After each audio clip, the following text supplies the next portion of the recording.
Assalamu alaikum and welcome to a very special Paklaunch session. If you enjoy the show Succession or Shark Tank, this is going to be a Pakistani twist to it because we're going to bring some of the smartest Pakistani business icons who are flipping the script in the country. They are moving families, businesses, and our country into the 21st century. And we're going to talk to them about family offices and venture investing and all the twists and turns that come with that. Let me do a quick introduction of our rockstar panel here today. We've got Anis Khawaja, who is the director and CEO of the Mahmood Group of Industries, who is amongst the top 10 exporters of Pakistan with an annual turnover of $800 million. He is also a general partner at GroundUp and Wall City Co., two of the most active angel syndicates based in Pakistan. So we're very excited to have you, Anis, all the way from Milan. Thank you. And then we've got Shehzad Shabir Dahar, who is the director of new ventures and tech for the Hashu Group. Of course, the Hashu Groups needs no introduction. It's one of the largest Pakistani conglomerate companies with stakes in hospitality, oil and gas, information technology, with total assets close to $4 billion. And then we've got Tara Uzra Dawood, who is the CEO of 786 Investments. She's also the CEO of Ladies Fund Energy Private Limited and Ladies Fund Solar Private Limited. She is also the president of the Dawood Global Foundation. We're just so excited to be here with you and to learn everything that you have to share with us around family offices and venture investing. I just think that it's such a beautiful merger of two different cultures that need to be speaking to each other. So I'm very excited to get into it. And there's a lot of ground we'll cover today. I've got a couple of questions to get us started. And then we're also going to take questions from the audience. So audience, if you've got any questions, please feel free to share them in the chat. And with Ali Bhai as well. And then I will sort of channel those questions. I also want to give a big shout out to Ali Bhai, who is the voice of God on this call. He is omnipresent everywhere and helps us pull all these interesting people together. So let's get started. And Anis, I'll start with you and then I'll go around the table and ask these. But there's a common perception that big family businesses in Pakistan aren't innovative. They would rather focus on rent seeking than building a business for the future. And all three of you are challenging that status quo. So Anis, if I start with you, why did you decide to get into venture investing? And was it a tough sell internally? See, before I answer my question, I think I would rather start with the fact that you have to understand that how a family business operates and how it works. And for a family business, you're talking about a generation coming after a generation and the next one as well. I think as the responsibility we have of being on a certain family and running a business with all the employments that we have to take care of, it is our responsibility that we live up to the race of where the world is headed to, the business world.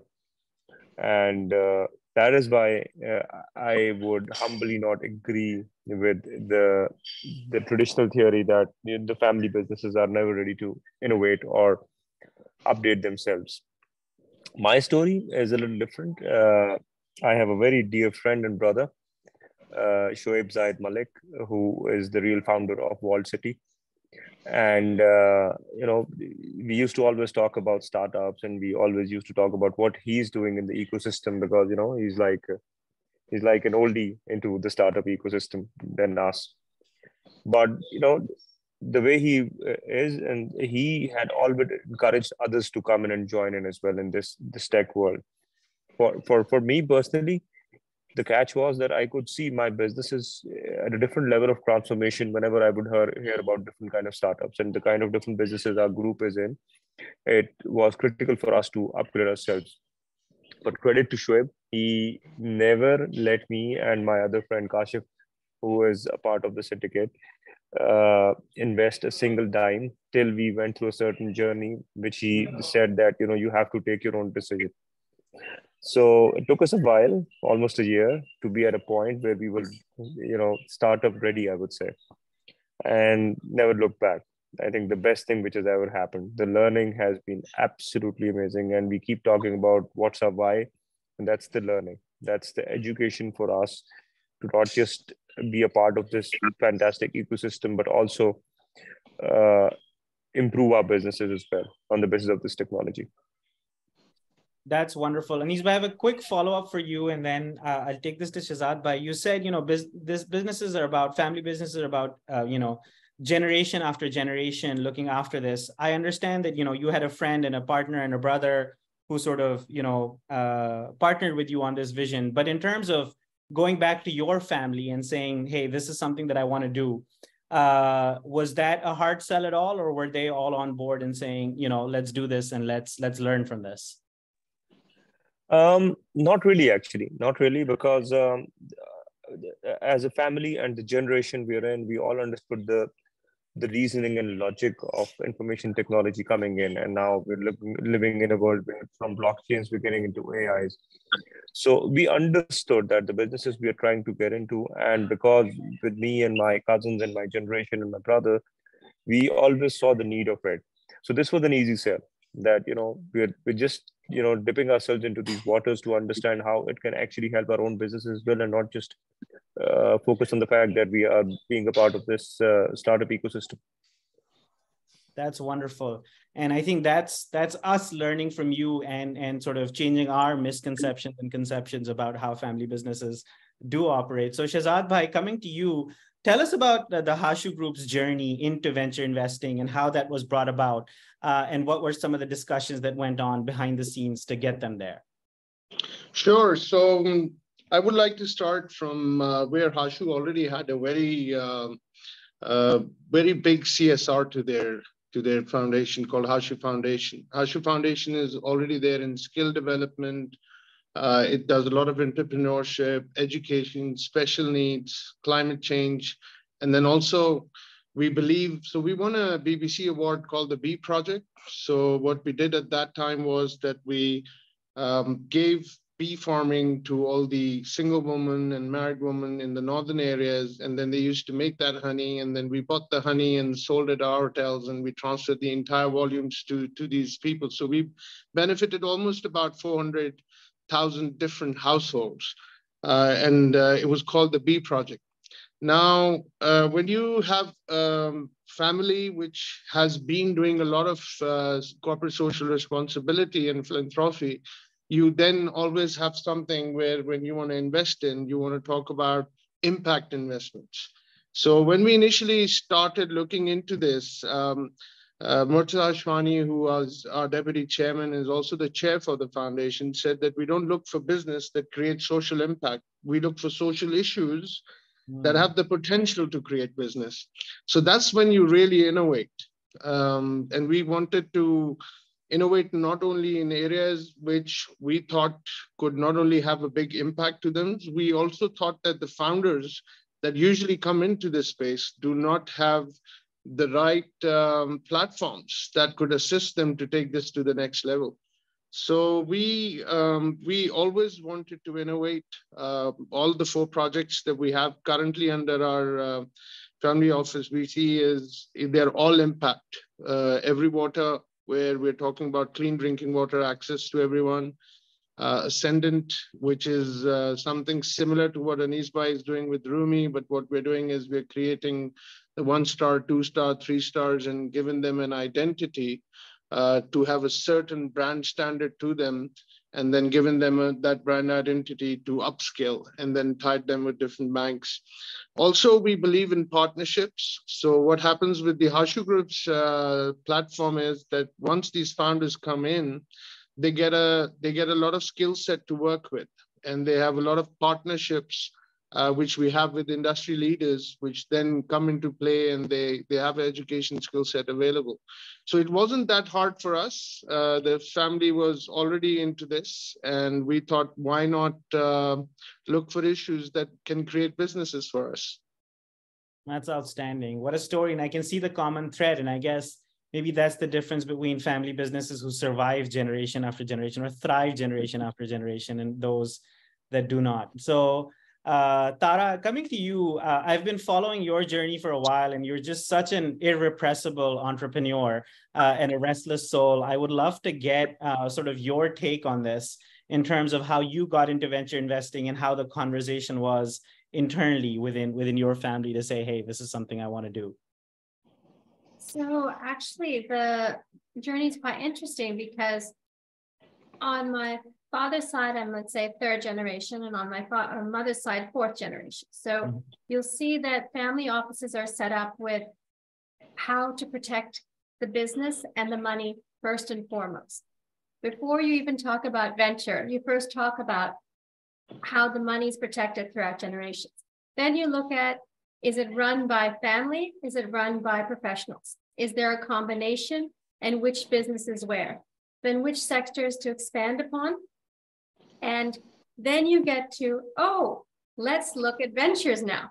So it's not that family offices begin by thinking about, let's get into ventures. There's many layers of thought, first of all, that come before that. And as Shahzad Saab was saying a few minutes ago, then you get to the stage of looking at community, country, how to give back. And as each of those steps are in your thought process, when you're investing in ventures, the usual initial thought is, what is going to be the return? What is going to be the sector? How are we going to support this business? Because at the end of the day, we're still business people.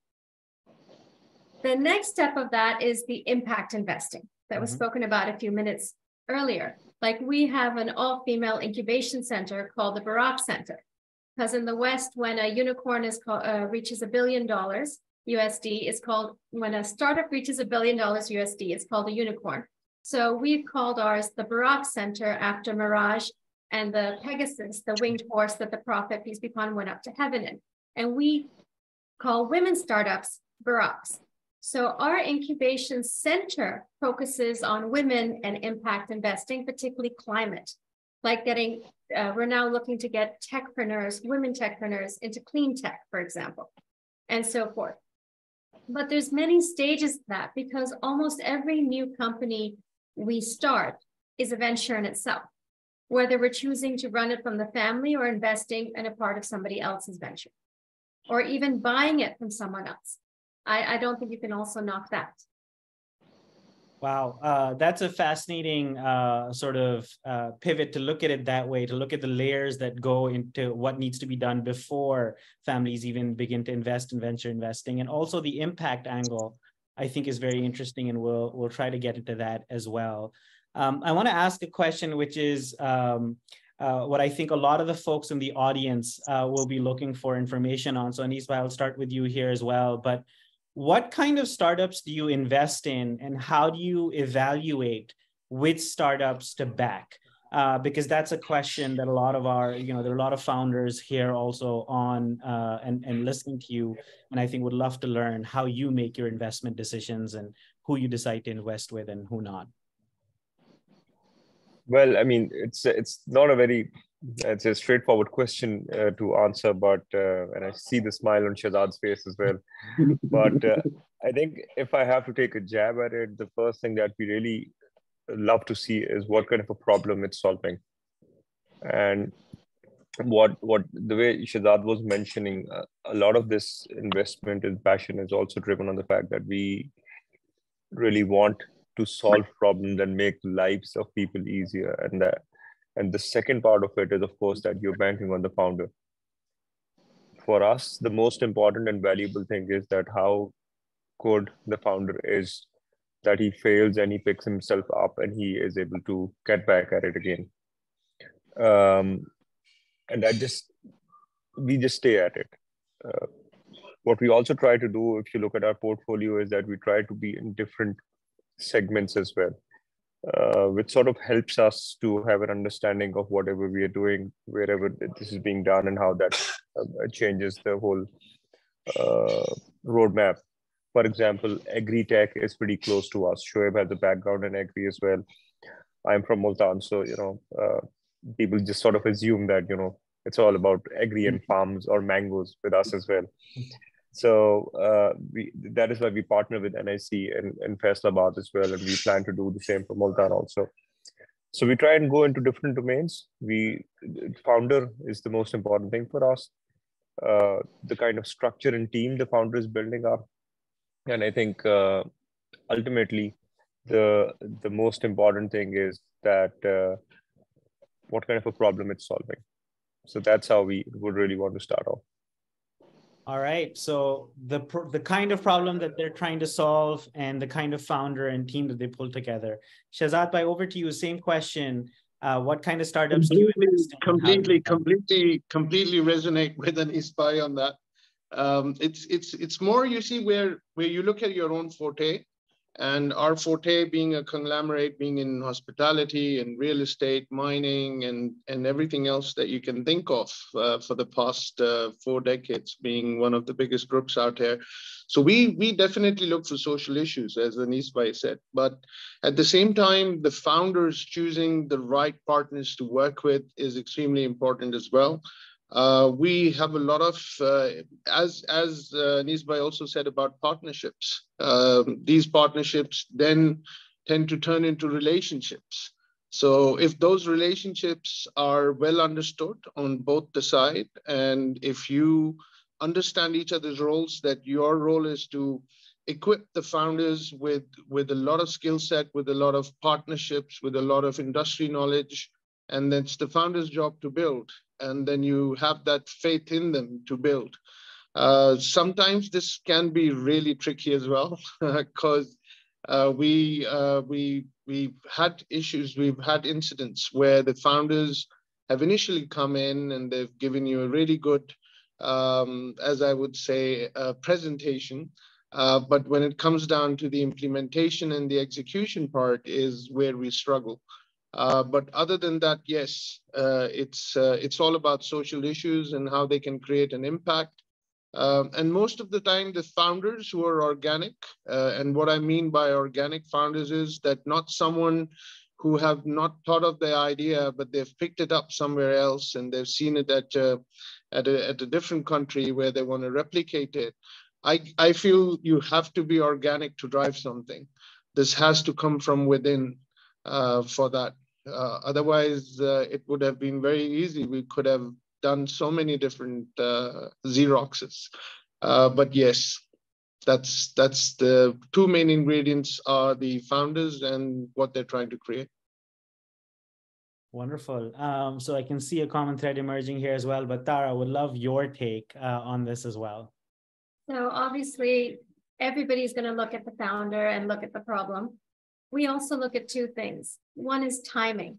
Sometimes you can have a great idea, but it may not be the right time or the market mature enough, or even the economy might be right. Like, for example, right now, borrowing money at 22%, even a great idea might want to wait a couple of months on that, right? So timing is very important. And although Anis had spoken about, you know, the resilience and failing forward and so forth, I think even in addition to the founder being amazing and resilient, there's also a chemistry. And I think Shahzad had also hinted upon that, the relationships that are formed. But I think before we put money into a company, we have to feel that even if someone's a genius, even if they've had great products and projects, do we want to work with that person? Is there a chemistry between us and them? So both timing and chemistry, I'd add upon the other 2. That's very interesting. I think that's a great point. That's a great point. Yeah, very good point. On both timing and chemistry, since this is something that is resonating across, I would love to double click a little bit more, and Tara, I'll start with you and we'll go back to the rest as well, which is on timing. One is the market timing, and Pakistan from a macroeconomic landscape, you know, there's never a good time, and every time is a good time, kind of, you know, what is the right time for a market like Pakistan? And also, like, from a startup phase point of view, do you have a preference of whether you like to invest early? Do you like to invest after sort of a minimum viable product has been established? talk to us a little bit about how you think about timing. So double click into that a little bit. And also when it comes to chemistry, how do you find, or what kind of founders build chemistry with you personally? Are they people who are just honest, give it to you straight, come in and sort of, speak authentically? Do people build chemistry with you who are, go-getters? Talk to a little bit about, about how chemistry is built behind the scenes as well. Okay, so I'm just going to add one more point to the earlier points that may or may not resonate with others, but a lot of it's also gut instinct. Sometimes there's something within you that says, go for it. And so I also don't feel that should be underestimated, that little thing that goes in your head, go for it. And so when it comes to timing, obviously, logically, you look at the market, the economic indicators, you look at the rightness of, for example, now our population, everyone has smartphones. So items that work well with technology and across rural areas are much more able to be done now than, let's say, 10 years ago. So there is a market and a economic timing to things in terms of that. But timing is also, so that's timing. The second thing you mentioned was chemistry. I actually feel chemistry should not be taken so personally. So if it's not like we have these amazing startups listening to this call and they're like, oh, if we're going to go and meet Tara, we should be more of a go-getter in her presence. And if we're going to meet one of the others, we're going to be more, more chilled and calm and mature in our answers, or whatever this philosophy is. Chemistry between people is something that is there or it isn't.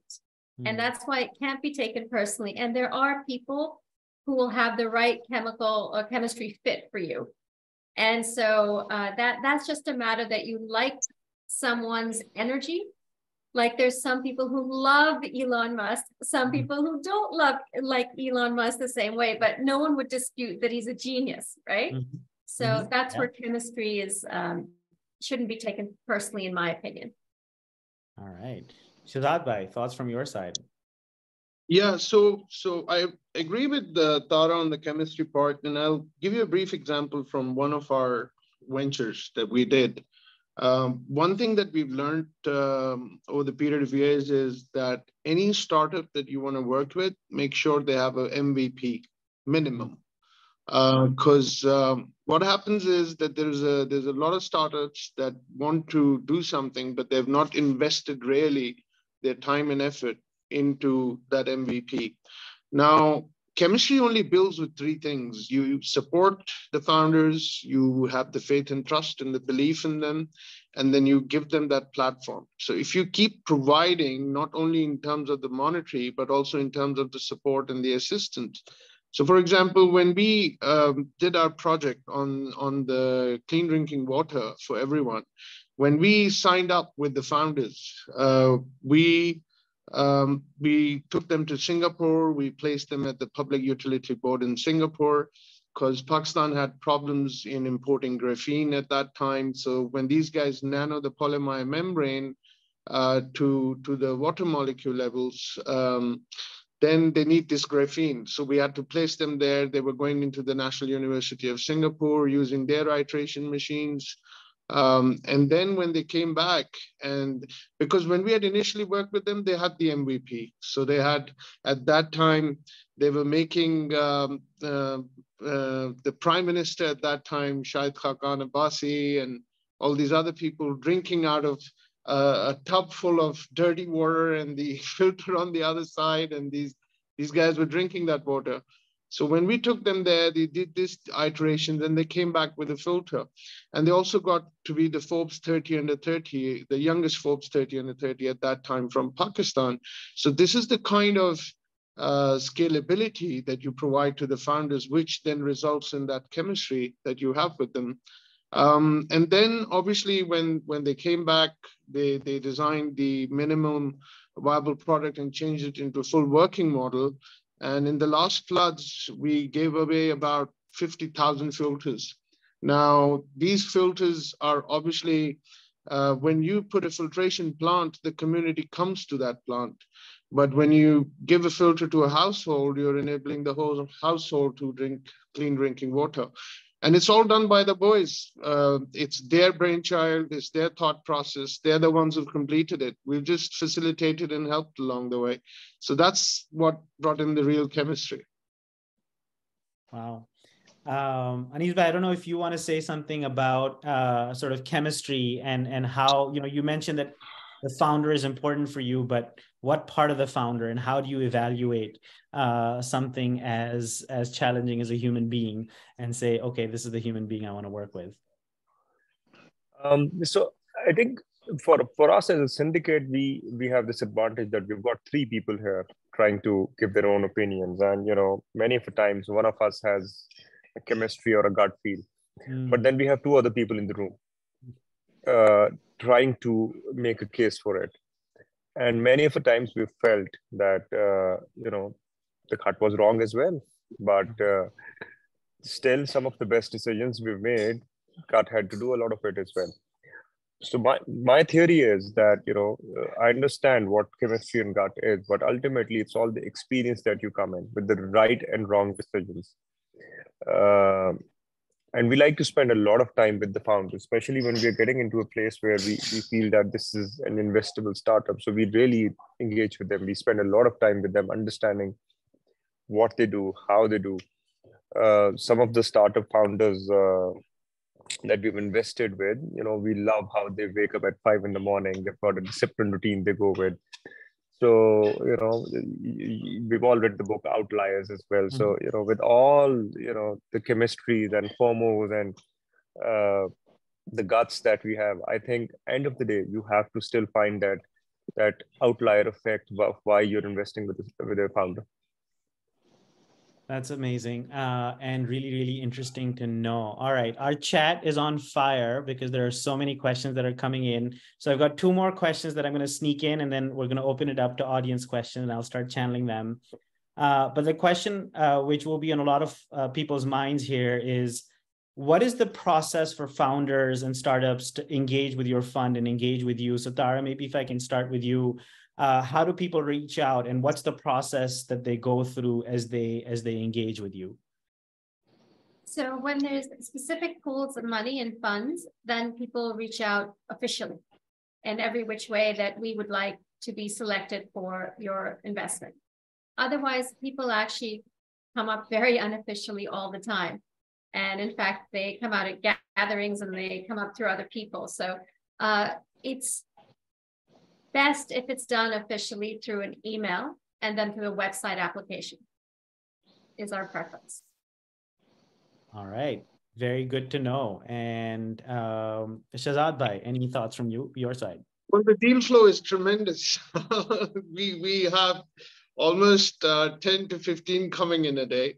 The majority of them come from the very nice work Anis Bhai and his other friends are doing, which is your NICs, the National Incubation Centers. There's a lot of work recently that's come out of NIC Faisalabad and Multan for agri-tech. I think Ali Tareen recently also co-hosted on the agri-tech as well. But yes, the deal flow is amazing, and we get a lot of them, but where we have our own scrutiny process, we don't do Series A and before. The MVP has to play a role in there. Otherwise, we're open to anything and everything, as long as it's creating a social impact. We're up for it. Best way is the direct way. Anyone can contact. That's awesome. Anis Bhai. Yeah, so I mean, it's pretty simple for us because we are not a fund. We are 3 very close knitted friends who operate as a syndicate. So, technically we're always up for investment. But, for example, a lot of our investments also collaborate with I2I, for example, we're in sort of a sync. So, and of course, what Ali does is tremendous. I was up in the way as well, and how the Paklaunch events, the meetups, the power meetups happen around. That's a great way of getting access as well. But of course, the easiest way is to get through emails. We have a team in GroundUp and Wall City as well. We've got analysts as well. So we try to structure ourselves. So it's all the ways that, I'll just put in my email ID as well in the chat box. Wonderful. So let me ask you one last question before we go into the audience questions, which is one of the coolest things about you three in particular is that you're trying to do a marriage between two different cultures. And again, you might challenge me on my stereotype here. But on the one hand, there's the excitement and passion and energy that comes with startups. And on the other hand, there are long-term generational businesses that your families have built that are operating on a sustainable basis. And these things are often seen in conflict sometimes, but clearly there's a lot of complementariness to both of them. How do you see bringing together both of these cultures and what kind of advantage does that put you in versus sort of, a venture capitalist who's only doing startups? Like, what is the unique Pakistani family business secret sauce that we bring to startups that gives your startup a unique advantage? Does that happen or not? It's sort of, a question that I'd love to sort of unpack with you. Tara, maybe starting with you. Do you think there's anything that comes from your unique sort of background and how that plays in a startup space?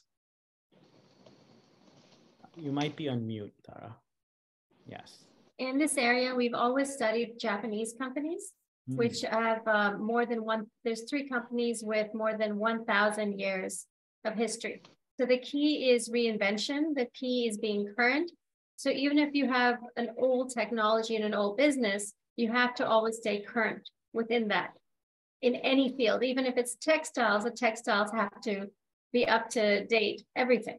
So I feel that it's extremely complementary to have ventures come in, plus businesses have to expand and grow, just like families expand and grow. So that's a very natural and organic fit. Wonderful. Shahzad bhai. So I think like with everything in life, you stick to basics. So I think with the experience and the years of decades that we have behind the group, it is the biggest advantage that we could bring to the startups.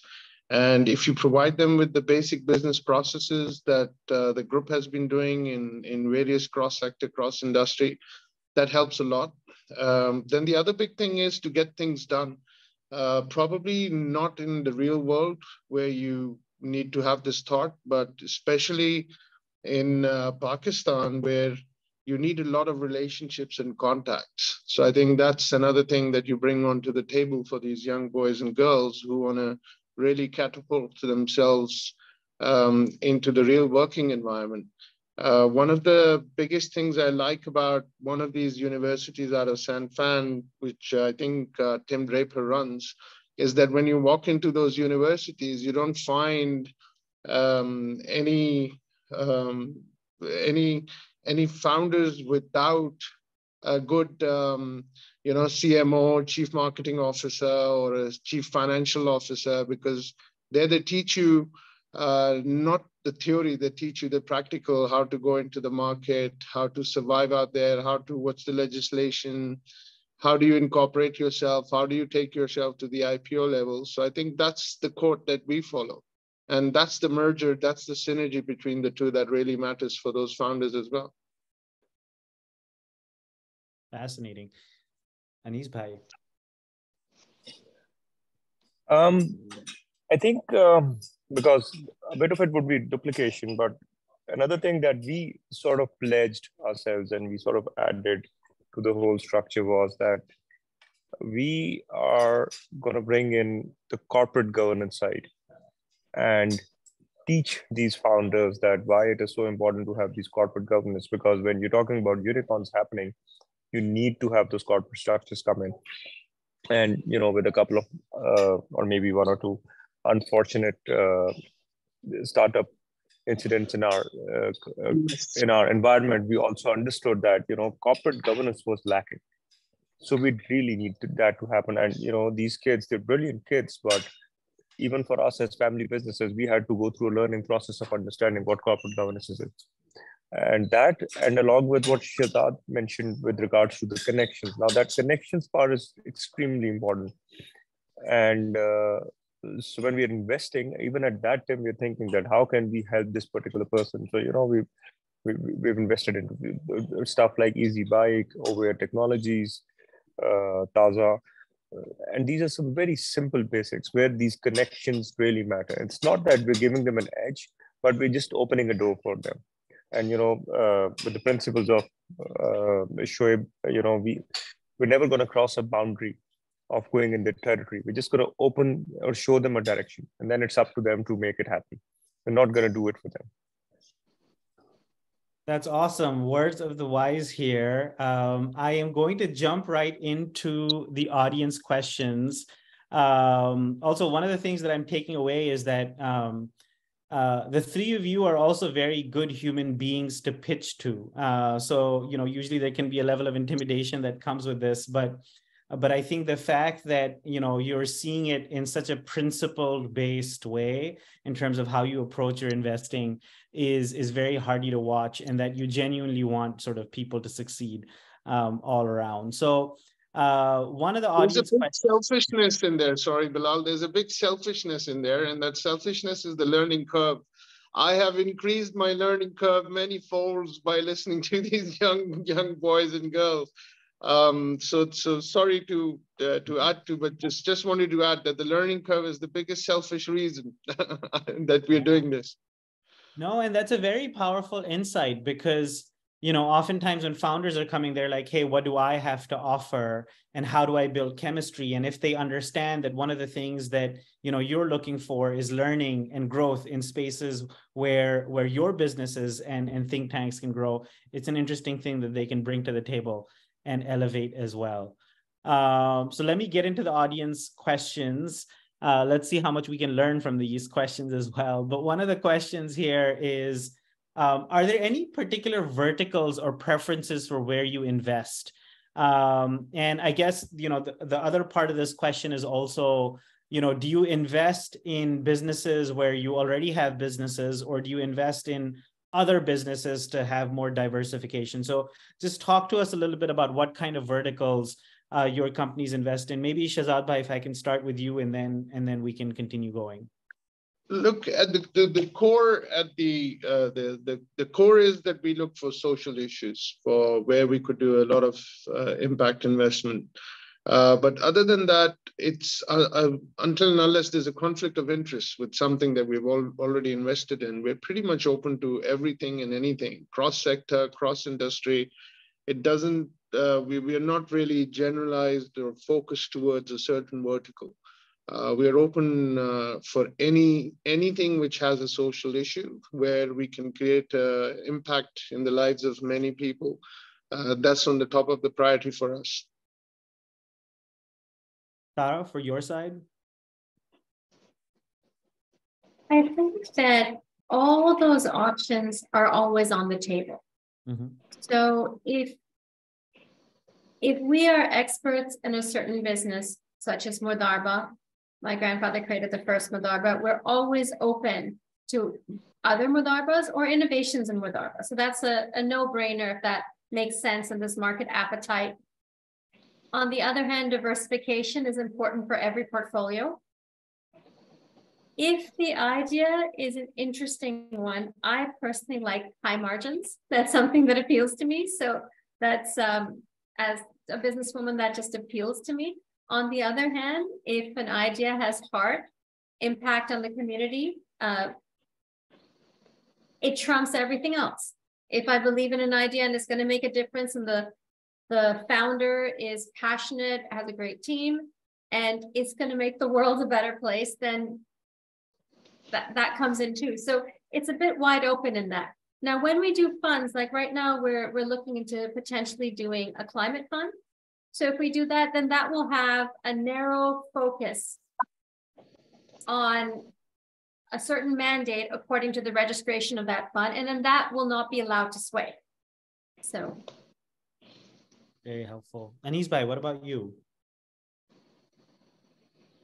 I think conflict of interest is something we really try to focus on, and we try to go upfront with the founder on that. But and I've also felt that we try to avoid a domain for which we are unable to get an understanding of it, because we feel that we are here with a respect to, keep a guidance out there as well for these young kids, and not just be an investor who's ready to just wait and take an exit. So we try to only jump in where we feel that there's a bit of an understanding that we have. Of course, the why is still learning. So love to always hear new things, but something which is completely unknown is something we would really stay away. And that's pretty much it. I think other than that, everything is open.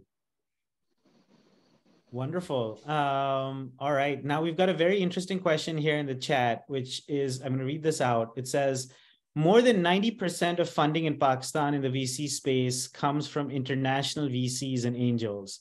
Why aren't more Pakistani locals and family offices investing in Pakistani startups? And how can we encourage them to invest more in this space? So in some strange way, they're essentially saying you three are unicorns. There are not enough of you. And how can we create more unicorns when it comes to family offices that sort of indulge in venture investing? So would love your take on that, Tara. Maybe if I start with you, why do you think there are not more family businesses or second generation or third generation people like you who are doing more of this? It's an evolving space. So obviously there's a comfort level, an expertise required, and a desire to go into that space. It's as simple as that. I think that if we were to have this conversation 10 years from now, this wouldn't be a question. I think more and more family offices will be engaging in those spaces. Shahzad? So I believe it's a continuous improvement process all the time. I think we are all evolving, we are all adapting. It's a space that's been, I think it's very virgin for the country that we are in. And I think we're all learning with the process, and I can't resonate more. And I think Anis Bhai and Tara were both on the spot with, especially with corporate governance. I think we need to be very watchful of that with the issues that we've seen. Also coming on to you see, it's a continuous improvement process for the regulators and the approving authorities and all these people as well. I think if they also make it a little friendly for the local investors, try to be innovative while the investors are being innovative. There's a lot of issues around these young startups where they're getting taxed, or they're falling into a tax bracket which needs to look at because they're more on the servicing part and not making real money out of it. Then also with the regulators need to understand that it sounds and looks all good if an international investor is coming in, but not at the expense of the local investing scene as well. It needs to be more compassionate towards the local investors rather than the international investors. Because once that faith is there locally, then only you will be able to bring in the real international investors. That's my take on it. Yeah, pretty much. Anis Bhai, over to you. I think I would want to address this in a couple of ways, this question. And one of the things is that, let's say before, these last 9-12 months, I think the flux of family businesses coming into startups was just extremely overwhelming. So I would not really agree that, the family businesses have not been a part of it. I think it had really just picked up. It's just that the whole ecosystem has internationally and globally been on a little bit of a downslide. And my very good friend Faisal Aftab is an expert on calculating how many months are still pending, and he's just not reducing it. So that's what they are. Second, I think with all due respect, yes, agreed that a lot of international funding comes in, but we as a syndicate, we feel who are much closer to these startups here. We feel that sometimes these international funds, they cannot get the insight that we have, and we're a little scared of that. And that being said, we're equally scared of family businesses who are just wanting to be a part of the startup ecosystem and investing without doing the research.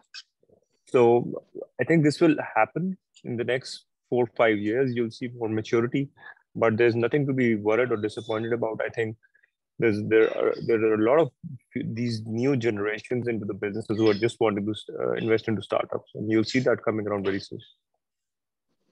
Wonderful. And I think that's a really good perspective that you brought, that there was sort of, a rush of families getting into it. And now it's probably balancing out to see who are the most serious within this space. Another interesting audience question that's come through is, what is your take and reviews on the quality of founders you have invested in or seen so far in Pakistan compared to other traditional businessmen that you sort of work with, or frankly, entrepreneurs around the world, because you're all sort of well-traveled? Any sort of review or take on the quality of founders that you see in Pakistan? Tara, maybe if we can begin with you. We have amazing founders here. We have people who, obviously there's a breadth in that as in any other field, but I have definitely, in my experience, been really impressed by the dedication, the passion, and the determination that are coming in portfolios shown to us in our deal flow. Shazad? Unbelievable, magical, amazing. As I said, it's the biggest learning curve we've ever had. At least I have had as an individual. We're always learning every single day. There's so much talent. It's tremendous talent out there. And if we compare them to the international arena, I think they're at par. They just need the same platform, the same support that these people get in the Silicon Valley or Bay Area or all the other best ones that you have out there. But I believe we have all the potential to take it to the next level. And as I said earlier, it's still too early for us in the space, and it will always be a continuous improvement process.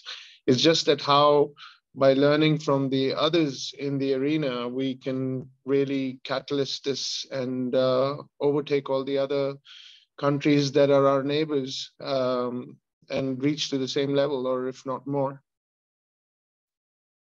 Anis bhai, what about you?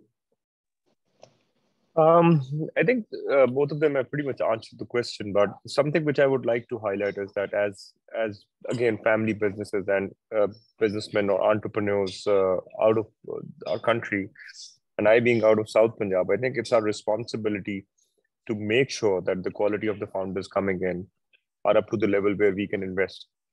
And I see the gap. I'll be the first one to admit I see a huge gap when we work in belts like South Punjab, and it's tough to, it's a little disappointing to see the difference between what we see in South Punjab and the rest of the country as well. So that's why we have been trying to make this effort with NIC. We have been doing it with Daftar Khan as well, and we're trying to educate, because all these kids, they're brilliant in studying and understanding, but they need a direction to where the world is going to. So that, I feel, is our responsibility. Very true. One of the other questions that have come in, it seems like not only are we sort of based in different countries right now, but the audience is also very international. One of the questions that has come is, are you open to investing with Pakistani founders who are doing startups in the US or in Saudi?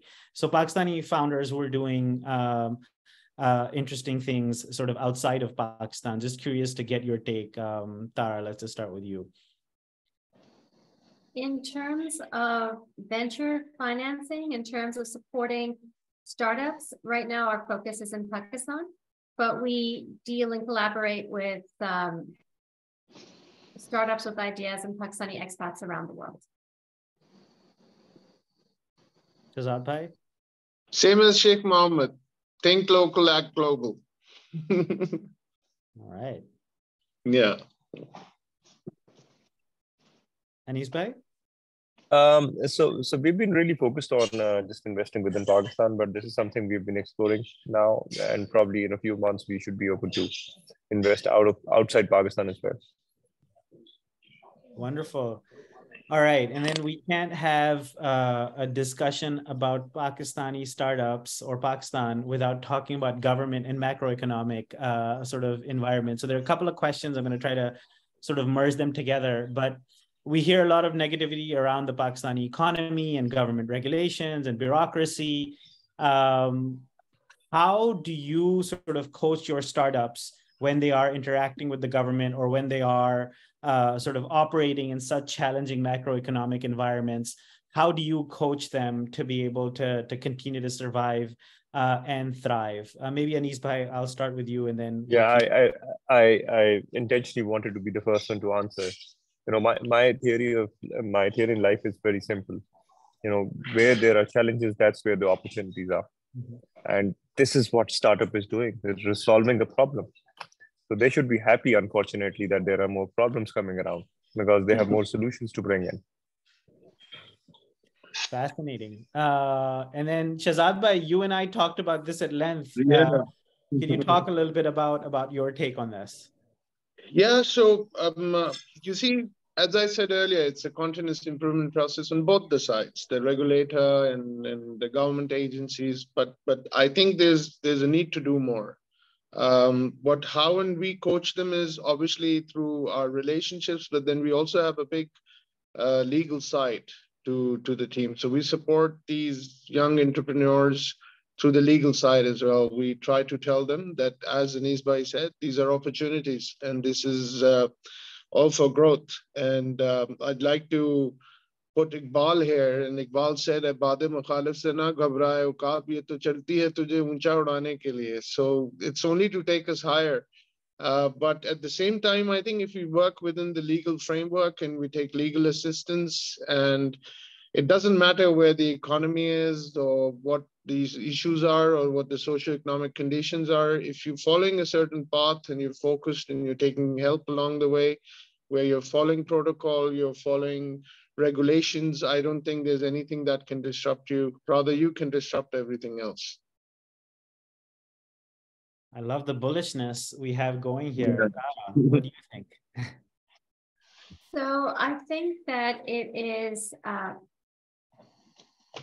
it's very important that we remember that the same players are usually in each sector in each field. So the regulators are usually the same people there for 20, 30 years.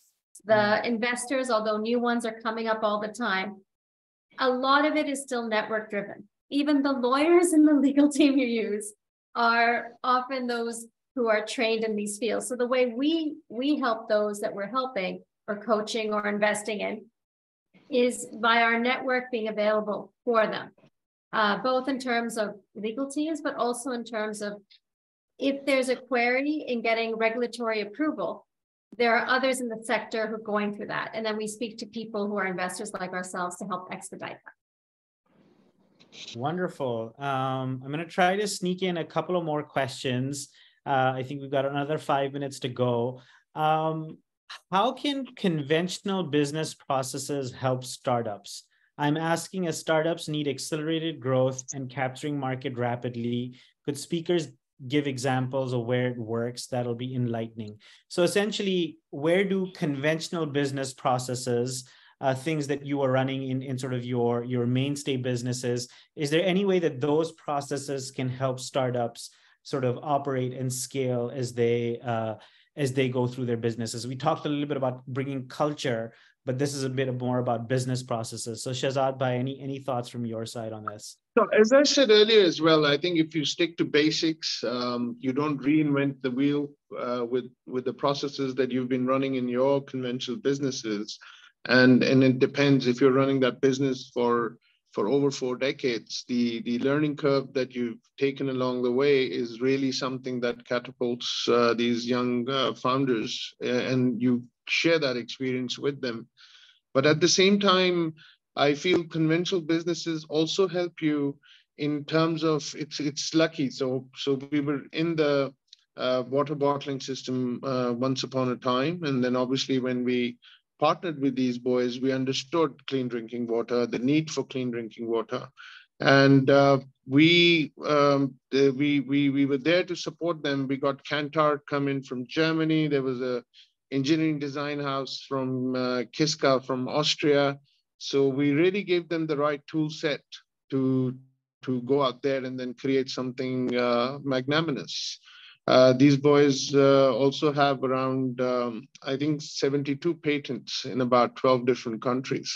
So this is how conventional businesses really add value. Wonderful. Anis Bhai or Tara, do you have anything to add on this? Yeah, I think the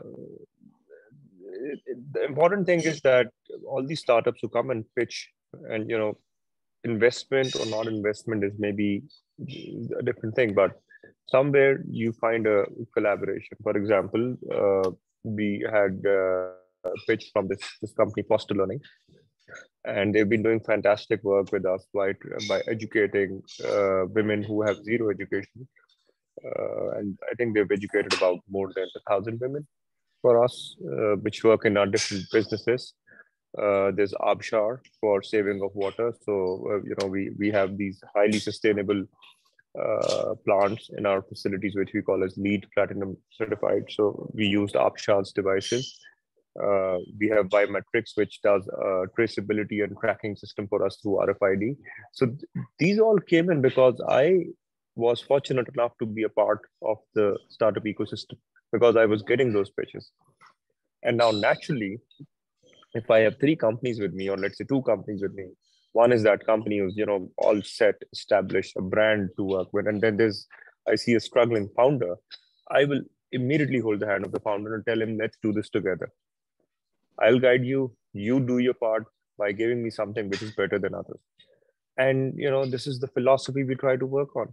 And then some of the startups which are in active sync with us, for example, Tazah, there is always a connection of the farm to field concept, and the Oware works in logistics altogether. Blue X is there in one of our portfolio companies as well. So it just becomes a win-win altogether. Go ahead, Tara. I would add to this is more still the culture than the business operations, because one of the assets of having long-standing multi-generational companies is that you have older employees, you have breadth of experience, and you have stability. So one of the things about a startup is you have freshness and you don't always have stability. And you have a lot of turnover often, especially in the early stages. So that's something that I think it's really useful that we have that breadth of experience that can be there to remind the founder that they have to get over that hurdle. Because it is the early stages are the most tumultuous and the most scary and the easiest to give up. And that's why I think Anisa was saying at the beginning, choose founders that failed forward, not founders that don't fail. That's a great... And just to add in one more small perspective, I was just thinking about it, that these startups also make us grow and learn in a lot of other ways. So for example, we have this mango business, and we do dried mangoes as well. So we've invested into GrocerApp. Now, because of GrocerApp, we went into this field that, okay, without the hassle of, creating a retail network and, a channel of who's going to spend all this money and create a whole network, we just had to go to startups like GrocerApp. This is because we had that why of what Shehzad has been saying, that we had a learning that our businesses can grow on the basis of these brilliant kids that we have. That's phenomenal. So we are on time now, even though there are more than a dozen questions that we haven't been able to get to, but I wanted to thank all 3 of you. I think the energy and the passion that you bring within your own organizations and how you're taking them forward, the way that it translates into, where Pakistan is going, and in a moment where, everything seems dark and gloomy, to have people like you doing the things that you're doing and blazing new trails and enabling others to blaze new trails, it gives such a moment of warmth and energy to all of us, because it says that we've been here for a while, we've seen the ups and downs, and we know that there is a future, and we know that we are the ones that are going to be building it. And I think operating with that confidence and giving sort of the rest of the community within the startup ecosystem that confidence in a moment where it's very easy to lose track and lose confidence within yourself is, I think, the unique contribution that you are bringing to this ecosystem. So thank you for everything that you do. And I'm sure a lot of our audience folks will be reaching out to you. Anis, you've been brave enough to give your email. If Tara or Tazah, I followed suit, and I think Tara did as well. So, you're brave enough to do that. I think there'll be a lot of people reaching out to you. Thank you for making time for us today and for a very riveting session. Thank you for having us. Thank you very much. Thank you for having us, Bilal and Ali. Thank you. Thank you, Bilal. You've been amazing. Thank you, Bilal. Thank you, Ali. Thank you, Ali. Thank you, guys. Connected with you guys. Thank you.